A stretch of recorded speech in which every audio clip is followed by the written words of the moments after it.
Welcome back to the first best of 3 of the day. In the right position, we have the man who is up 1-0 right now. He has built TL and pylons. He has warped in the mothership, and the Manor Nexus made a cameo appearance in last game. Absolutely. It is Liquid Hero. And in the top center, 1 game from elimination. I believe he's only won 1 game throughout this entire tournament against his very strong opponents. He's facing elimination here, Sean, so he has to play outstandingly. It is FXO's Moonan.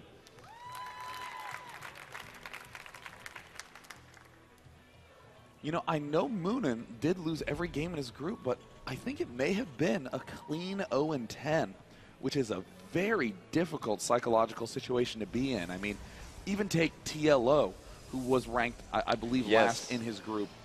TLO went 3-9 in his individual games, even managing to take a series off Trickster with nukes. And I mean, even if you go 1-4, as long as you nuke your opponent twice, you're still going to stay popular. Yeah, as we know, Sean, everyone at MLG and really everyone in the world who watches StarCraft, a big fan of nukes. The thing I love about him really quick, I just want to mention, unfortunately, he has been knocked out of the tournament, but the ability to actually use nukes effectively, that is so tough. Have you tried that, Sean? I don't know how anyone ever does that, man. I mean, I definitely do it in every use map settings game I play or when I'm mono battling ghosts, but TLO pulling it off in very, very impressive spots. But Moonan, on the other hand, that's a hard spot to be in when you have not even won a single game, let alone a single series. He is doing the wall off at his ramp, so it does mean Moonan will be going for that very fast command center. But we saw how well Hero handled that. Oh, yeah, he was definitely having the number for that build. And we'll see if we see basically an identical thing to what happened in the last game with those early stalker pressure. And getting out 2 of the stalkers is what we saw in the last game. He was being hyper-aggressive with those, keeping them there until the very, very last second. And that's going to make Moonan feel a little bit uneasy, because if he just marches down the ramp to try to expand right away, then it's going to be a lot of pressure applied very quickly. Now, the map is going to be Shattered Temple, close by air, so that does open up a few options. Those drops are going to get there so much earlier. So, Sean, do you think that it's a valid option for Moonan to try what he did last game, just because it's a lot easier to drop now? You know, I do think that the drop play is going to be quite effective on Shattered Temple, not just because the air distances are close, but also because look at this third base, neatly tucked away in the top left corner. You have these destructible rocks that you need to kill off, but once that's down, Moonan's going to have a very easy time taking a lot of extra bases while keeping Liquid Hero on his feet.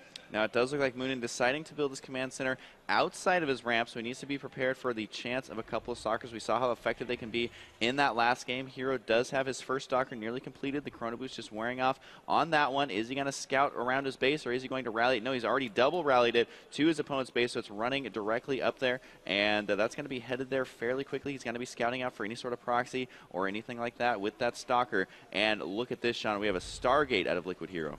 Uh-oh, Moonan has not yet built a bunker. As you said, that Stargate's incoming. Hero has gone for the crazy Void Ray play in almost every Game 2 versus Terran we've seen. We've seen him do it against Select on Dual Sight, and now here on Shattered Temple, Liquid Hero managing the center, trying to pick off that SCV. Oh, Hero desperately needs to kill that off, elsewise Moonan will spot the Stargate tech. Yeah, there is going to be another stalker building in the main, but it looks like he's going to be able to take this SCV out regardless. So good control there by Hero, because he only caught a quick glimpse of that SCV while he was sending in that stalker. And Sean, he chased it all around the map. That's not something easy to do. He was just basically trying to read the mind of his opponent. He was able to take it out. Now here comes the 2 stalkers. The Void Ray should be on the way fairly soon as the Stargate is completed. He has rallied it to the front of his opponent's base as well. Now this is going to be so tough for Moonan to deal with, because he has to protect the front while also protecting his entire main from this one Void Ray. You know, I think that I would generally call this a mistake by Moonan, this second bunker. Oh, but Hero is so good, man, just to pick off that SCV.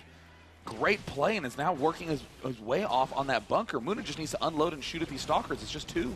Oh, he absolutely needs to there, Sean. He's going to do just that. He is going to be forcing it back here, almost losing 1 Marine. These stalkers seemingly more powerful than the average stalker just because they are being controlled by Hero. It's showing you the importance of whittling down these numbers. Here comes the Void Ray right now, and this is going to be so tough for Moonan to deal with if he's getting attacked twice. Now, ordinarily, I would call this bunker a mistake. You do not necessarily need this bunker up, but it looks like it might end up being a good decision here. As it turns out, there is a stalker Void Ray push going on right now, but my goodness, Hero knows exactly how to exploit this positioning from his opponent. It looks like Moonan won't be able to get to his ramp. The stalkers can cover the Marines that will be running up, and it looks like the supply depot will not quite fall, and with the support from the Stalkers from below, this is looking very, very difficult for Moonan. Moonan may exit the tournament 0-12.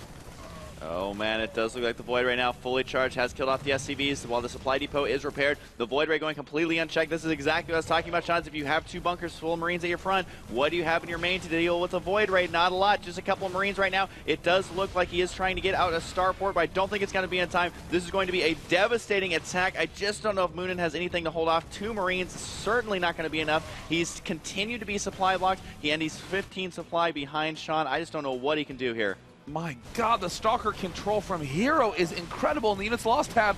Hero has not lost a thing yet. Is he going to get a flawless victory? I don't know if I've actually ever seen one. The Stalker's still at decent HP. The Void Ray looking fairly good as well. Sean, I honestly don't know if Moonan's going to be able to kill a single unit. I don't believe this. We might see the first ever completely flawless game, nothing lost. Looks like this one orange Stalker is the only thing in the way. Now realizing Moonan did win a series against O'Reilly, but no. Flawless victory, Sean. Perfect game. Flawless. How often in StarCraft 2 can you say that someone played a perfect game, flawless victory? And in the production tab, he had 2 more Stargates on the way. He had 2 more in there with that. That is unbelievable. I mean, right at the end of the game, I was saying that, you know, Moonan, now that I realize he did win a 2-1 series against Philly in the previous round. And then going up against Hero and having that sort of play happen. I mean, the crazy thing is that Hero was not all in. Usually with that sort of Stargate play, you end up seeing 3 gates, nonstop warping in Stalkers. Right. It costs all the money to do that.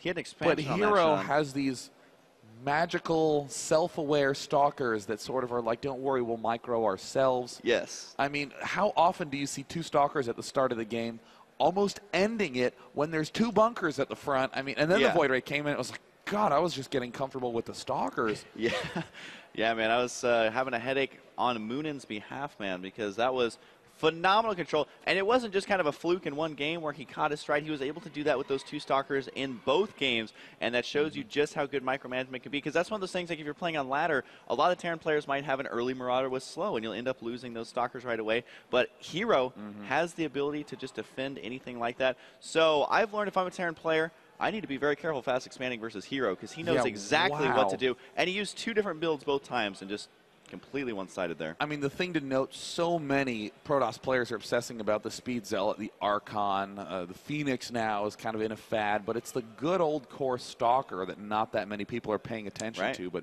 man, you get to see, if you can control it well, it is a perfect unit. Yeah, Kiwi Kaki and Hero Man loving those Stalkers. So that is going to be 2-0. That does mean Moonan has been eliminated from the tournament.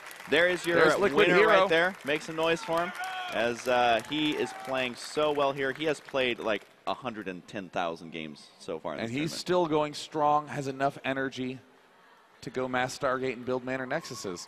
Absolutely, man. So awesome stuff. We are going to go ahead. Wait, you're pointing at something. I have a couple of updates from the lower bracket before we step away. Machine and In Control tied 1-1 right now. Rhett and DeMuslim tied 1-1. And the man from the open bracket, Trimaster, has a 1-0 lead against Hey Pro. We'll have more results to you coming throughout the day. But for now, I'm Day 9. I'm Husky, and we will be back right after this.